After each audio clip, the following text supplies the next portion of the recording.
30 milliards d'euros d'économies. On les détaille ce matin avec vous, Margot Faudéré. Bonjour. Bonjour Fanny, bonjour à tous. Journaliste au service économie d'Europe 1. Margot, il va d'abord falloir faire rentrer de l'argent. Le gouvernement de Michel Barnier prévoit 19,3 milliards d'euros d'impôts supplémentaires. Oui, et ce sont de loin les grandes entreprises, celles qui réalisent plus d'1 milliard d'euros de chiffre d'affaires chaque année, qui vont être les plus touchées par ces hausses d'impôts. On parle quand même de 8 milliards d'euros supplémentaires que l'État compte récupérer rien qu'avec cette contribution exceptionnelle sur 400 grandes entreprises.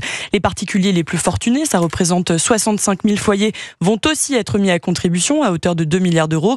Mais en réalité, vous, moi, tous les Français vont être mis à contribution puisque le gouvernement prévoit, entre autres, d'augmenter la fiscalité sur l'électricité, ce qui aura forcément des répercussions sur nos factures, ou encore de durcir le malus écologique sur de l'automobile, et ce, même pour les voitures les moins chères. Alors pour les économies aussi, Margot, tomber malade va nous coûter plus cher. Effectivement, puisque l'assurance maladie va réduire la prise en charge des consultations médicales. Autrement dit, ce sont les mutuelles qui vont devoir compenser avec des hausses de tarifs à la clé.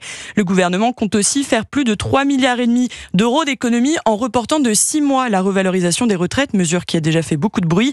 L'éducation nationale n'est pas épargnée non plus, avec la suppression de 4000 postes l'année prochaine. Et les collectivités locales, elles, sont appelées à se serrer la ceinture à hauteur de 5 milliards d'euros. Maintenant, la balle est dans le camp des députés. Merci beaucoup, Margot Faudéré.